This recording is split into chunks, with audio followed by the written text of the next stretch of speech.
Well, hello, long time no see, but finally we met. We are now going to look at the climate tech.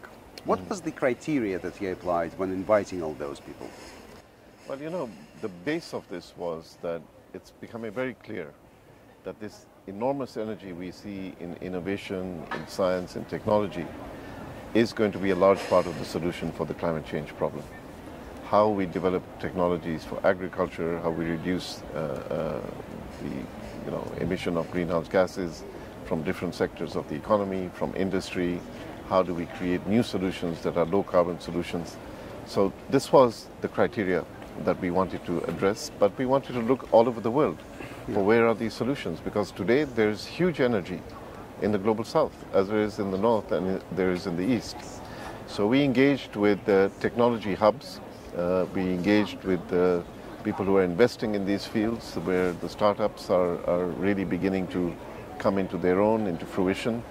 And the criteria was essentially, what is the contribution in terms of climate tech that you're bringing in different parts of the climate equation? Here's a difficult one. At the global energy, we have the privilege as occasionally looking at the technologies which are scientifically interesting, but not necessarily economically viable. Yeah. Here, I understand you actually invite those quite economically viable. That is another criterion, or not? You know, many of the startups are actually developing things that will become economically viable, but there are some ideas that have still a long way to go.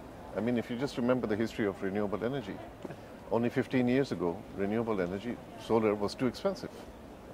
But the innovation, the scale has reduced the cost by 90% in a course of 10 years.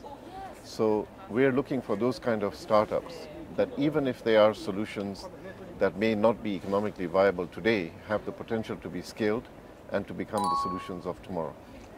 Do you also invite conventional energy people who offer ecologically friendly and climate friendly solutions? Yes, I think. So we're not putting a cross on the... No. It's going to be a huge challenge to decarbonize today's energy system.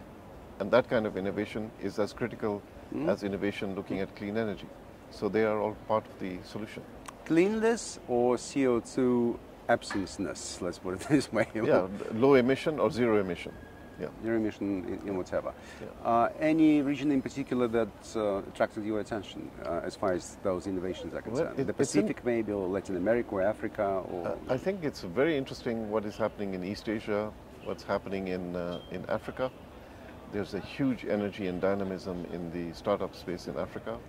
Latin America, huge interest. So I think in the global south today, you're beginning to see this kind of renaissance of technology development, innovation that presents a very positive picture for the future.